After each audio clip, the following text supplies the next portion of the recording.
12월 26일 법률방송 러투데이 시작하겠습니다. 첫 소식입니다. 서울구치소에 수감 중인 박근혜 전 대통령이 국정원 특수활동비를 상납받은 혐의에 대한 검찰 조사를 거부했습니다. 지난 22일 소환 불응에 이어 방문 조사까지 거부했지만 검찰은 박 전 대통령에 대한 추가 조사 없이도 이미 확보한 증거와 진술만으로 혐의 입증이 가능하다고 판단하고 있습니다. 이철규 기자입니다. 검찰이 박근혜 전 대통령 조사를 위해 6번째로 서울구치소를 찾았습니다. 서울중앙지검 특수산부 양석조 부장검사가 검사 2명과 남녀 수사관 2명을 대동해 구치소를 찾아 전직 대통령에 대한 예우를 갖췄습니다. 박 전 대통령은 그러나 검찰 면담에는 응하면서도 진술은 끝내 거부했습니다. 검찰 관계자는 박 전 대통령을 직접 면담해 조사에 응할 것을 요청하였으나 박 전 대통령이 재판에서와 같은 이유로 조사에 불응하겠다는 입장을 분명히 전달했다고 밝혔습니다. 박 전 대통령은 재판까지 보이콧하고 있는데 검찰 조사에 응할 필요가 없다는 입장인 것으로 보입니다. 검찰은 진술하지 않겠다는 사람을 강제로 진술하게 할 방법은 현대 민주사법국가에는 없다며 강제 구인이나 조사 강행은 없을 것이라고 선을 그었습니다. 검찰은 앞서 국정농단 수사 당시 박 전 대통령 구속 후인 지난 4월 4일부터 12일까지 5차례에 걸쳐 구치소 방문 조사를 한 뒤 재판에 넘긴 바 있습니다. 검찰은 남재준, 이병기, 이병호 전 국정원장 등에 대한 조사를 통해 박 전 대통령이 취임 직후인 2013년 5월부터 지난해 7월까지 매월 5천만 원에서 2억 원까지 모두 38억여 원의 국가정보원 특수활동비를 받은 것으로 파악하고 있습니다. 검찰 관계자는 법에 정한 절차에 따라 박 전 대통령의 추가 혐의에 대한 증거를 검토해 기소 여부를 결정할 계획이라고 말해 사실상 추가 기소가 임박했음을 시사했습니다. 이재만 전 청와대 총무비서관은 지난달 2일 영장실질심사에서 대통령의 지시에 따라 돈을 받았다. 대통령이 돈을 요구할 때 받아서 올려줬다고 진술했습니다. 이병호 전 국정원장도 청와대에 건넨 특수활동비가 박 전 대통령의 지시에 따른 것이었다고 진술한 것으로 알려졌습니다. 검찰은 박 전 대통령 추가 조사를 굳이 다시 시도하기보단 이미 확보된 증거를 토대로 추가 기소하는 쪽에 무게를 두고 있습니다. 법률방송 이철규입니다.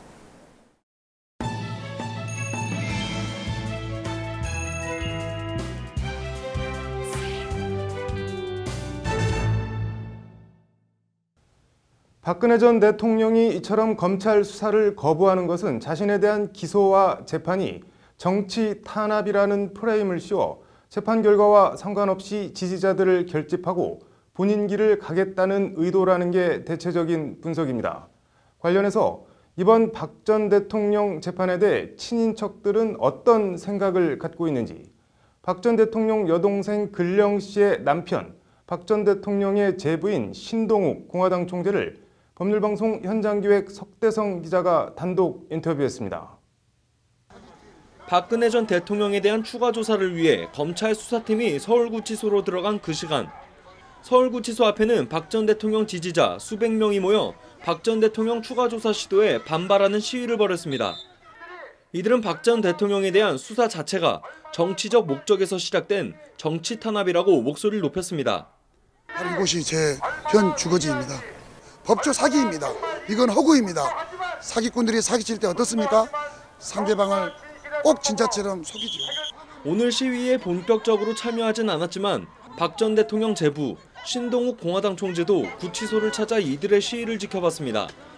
신 총재의 인식도 박 전 대통령과 박 전 대통령 지지자들과 다르지 않습니다. 마녀 사냥식 보여주기, 망신 주기 수사란 겁니다. 지금 마녀 사냥하고 있잖아요. 특검에서 했던 게 뭡니까? 유죄를 만들 수 있는, 입증할 수 있는 게 넘친다고 그랬어요. 지금까지 드러난 게 있습니까? 심정적 물증밖에 없었던 거 아니에요. 따라서 박 전 대통령이 본인에 대한 수사와 재판 거부도 당연하다는 반응입니다. 오늘 대통령께서 특검의 조사를 거부하셨죠.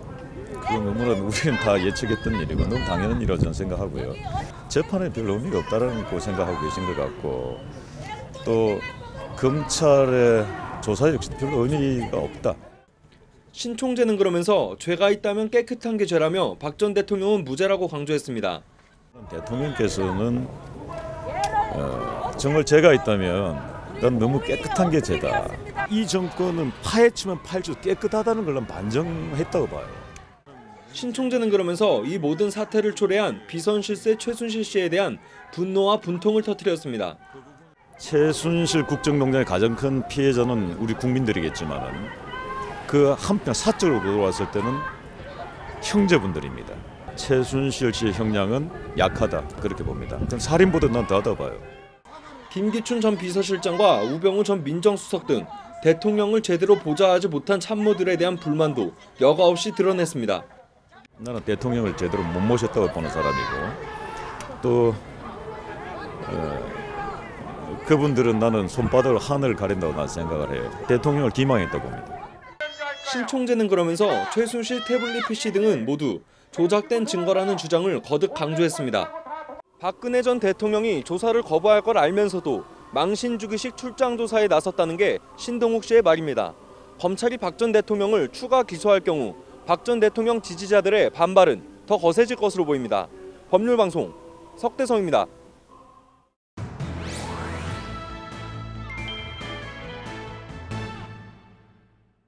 네, 남승한 변호사의 시사법률. 오늘은 수십 명의 사망자를 낸 제천 화재 사고 법적 책임 얘기 해보겠습니다.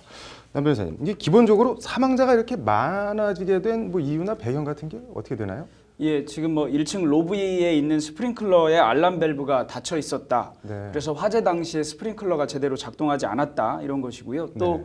비상구 2층 네. 여성 사우나의 비상구 통로가 철제 선반으로 막혀 있었다는 네. 것이 드러났습니다. 그리고 뭐 네. 일부 불법 건축물이 있었다는 것이 드러났습니다. 불법 건축물은 뭐 어떤 건가요?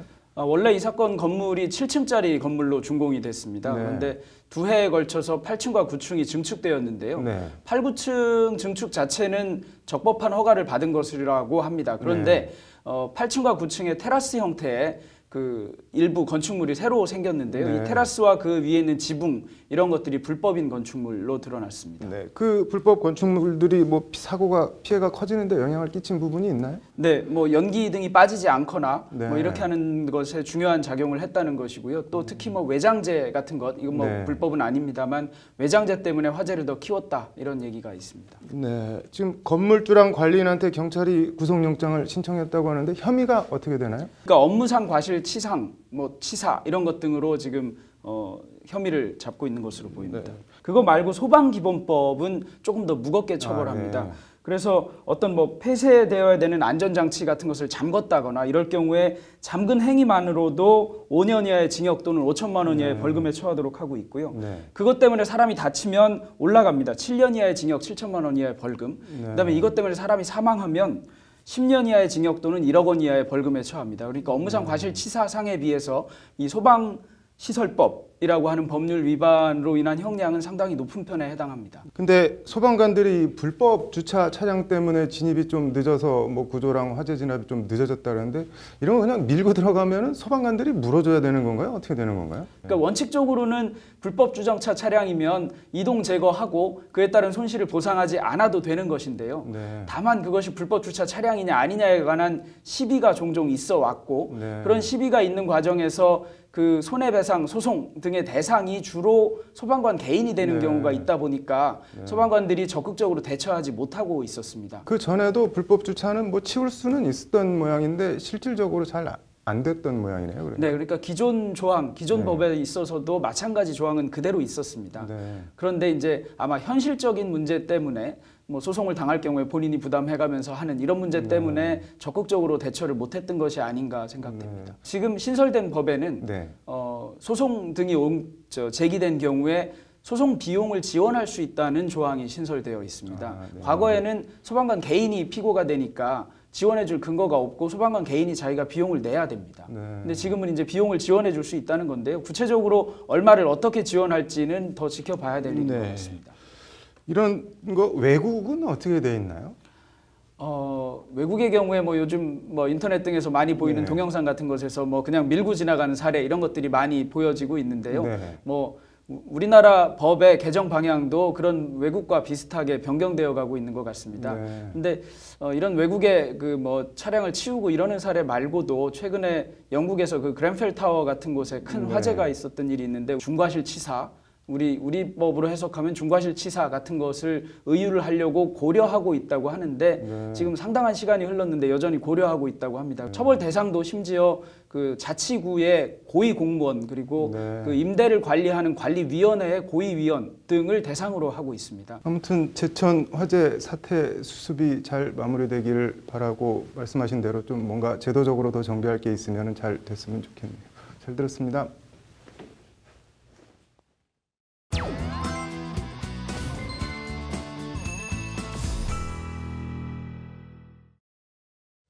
네, 오늘로 2017년도 채 일주일이 남지 않았습니다. 어느 분야 한 부분 안 그런 곳이 없지만 올해 법조계는 사상 초유 대통령 탄핵 심판 등 정말 파란만장하게 지나가고 있습니다.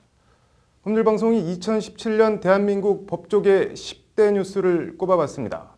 카드로 읽는 법조 장한지 기자가 전해드립니다. 주문, 피청구인 대통령 박근혜를 파면한다. 헌정사상 초유의 현직 대통령 탄핵. 박 대통령을 파면함으로써 얻는 헌법 수호의 이익이 파면에 따르는 국가적 손실을 압도할 정도로 크다는 헌재 결정문. 박 전 대통령 개인에게도 대한민국에도 불행한 대통령 탄핵이 이견과 제론의 여지 없이 2017년 법조계 10대 뉴스 첫 번째에 올랐습니다.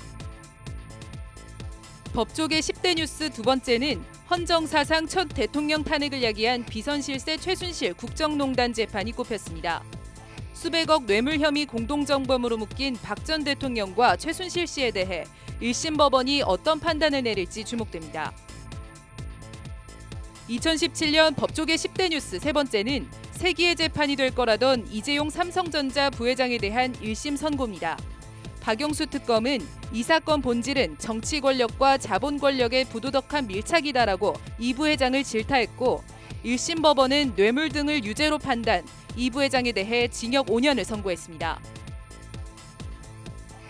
법조계 10대 뉴스 네 번째는 국정원 댓글 원세훈 파기환송심 징역 4년 선고 소식입니다. 국정원 댓글은 정치 관련을 금지한 국정원법과 공직선거법을 모두 위반했다는 것이 법원의 최종 판단입니다. 김기춘 유죄, 조윤선 무죄. 2017년 법조계 10대 뉴스 다섯 번째는 김기춘 전 비서실장과 조윤선 전 문체부 장관, 문화계 블랙리스트 두 사람의 엇갈린 1심 판결입니다. 권력의 최상층부에서 문화예술인들을 종북 세력으로 몰았다. 지난 19일 항소심 결심 공판에서 특검은 김기춘 전 실장에 대해 징역 7년을, 조윤선 전 장관에 대해 징역 6년을 각각 구형했습니다. 법꾸라지에서 구치소 수감자로, 황제 소환자에서 구속 피고인으로 2017년 법조계 10대 뉴스 여섯 번째는 우병우 전 민정수석에 대한 특검과 검찰의 3세판 영장 청구와 우 전 수석 구속입 꼽혔습니다. 직권을 남용해 자신에 대한 특별감찰관의 내사를 방해한 것이 결국 우 전 수석의 발목을 잡았습니다. 2009년 신영철 대법관 촛불재판 관여 관련 이후 8년 만에 다시 열린 전국 법관 대표회의가 2017년 법조계 10대 뉴스 일곱 번째 뉴스에 꼽혔습니다. 법관회의 측은 판사 블랙리스트 재조사, 법관회의 상설화 등 김명수 대법원장에 요청하고 지금은 상설화를 위한 운영위 체제로 전환했습니다. 판사 블랙리스트 재조사라는 공을 받아든 김명수 대법원장은 직권 재조사를 명했습니다. 법원 행정처를 군림하는 조직에서 지원하는 조직으로 만들겠다. 법관의 꽃 고법 부장판사 승진제도를 폐지하겠다. 지방법원, 고등법원, 법원 이원화 등 김명수 대법원장 취임과 김명수 대법원발 법원 개혁이 법조계 10대 뉴스 여덟 번째를 차지했습니다. 법조계 10대 뉴스 아홉 번째는 법무부 법무검찰개혁위원회 출범 뉴스입니다. 법무부 탈검찰화, 공수처 설치 법안 등 뜨거운 현안에 대해 거침없는 행보를 보이고 있는 법무검찰개혁위원회의 행보가 어떤 결과로 이어질지 주목됩니다. 법조계 10대 뉴스 마지막 열 번째는 올해 제59회 사법시험 합격자 발표를 끝으로 이제는 역사의 뒤안길로 사라진 사법시험 완전 폐지가 꼽혔습니다. 말 그대로 다사다난했던 한국 사회와 법조계, 법률방송은 내년에도 더욱 공정하고 신속하고 알찬 뉴스로 시청자 여러분을 찾아뵙겠습니다. 2017년 법조계 10대 뉴스 법률방송 카드로 읽는 법조 장한지입니다. 네, 이어서 법조계 소식 전해드리겠습니다. 불법 사찰 등 직권남용 혐의로 지난 15일 구속된 우병우 전 청와대 민정수석이 구속 적부심을 청구했습니다. 서울중앙지법 형사 2부 이우철 부장판사는 내일 오후 2시 우 전 수석에 대한 구속 적부심 신문을 진행합니다. 심사는 당초 서울중앙지법 형사 51부 신광열 수석 부장판사에게 배당됐지만 심판사가 우 전 수석과 서울대 법대, 사법연수원 동기임을 이유로 재배당을 요청해 형사 2부로 배당됐습니다. 대검찰청 산하 검찰개혁위원회는 오늘 재정 신청 사건의 공소유지를 담당할 공소유지 변호사 제도를 도입하는 방안을 문무일 검찰총장에게 권고했다고 밝혔습니다. 재정 신청 사건은 검찰이 불기소한 사건을 피해자나 사건 관계자가 상급 검찰청이나 법원에 기소 신청하는 것으로 이 경우에도 검찰이 공소유지를 맡아 유죄 입증에 소극적이라는 비판을 받아왔습니다. 종교인 과세를 규정한 소득세법 시행령 개정안이 오늘 국무회의에서 의결돼 내년 1월 1일부터 시행됩니다. 이로써 종교계에 대한 세금 부과 기준이 처음으로 마련됐지만 종교인 소득에 대한 과세 구간을 지정하면서도 필요 경비에 대한 자율권을 부과해 실질적인 과세평등의 원칙에서 벗어난다는 비판도 제기되고 있습니다. 검찰이 오늘 이우현 자유한국당 의원에 대해 특가법상 뇌물 등 혐의로 구속영장을 청구했습니다. 이 의원은 지난 2014년 지방선거 당시 경기도당 공천관리위원을 지내면서 공천청탁과 함께 5억 5천여만 원을 받는 등 10억여 원의 불법 자금을 수수한 혐의를 받고 있습니다. 현재 국회는 임시의 기간으로 이 의원에 대한 영장심사는 국회 동의를 얻어야 합니다.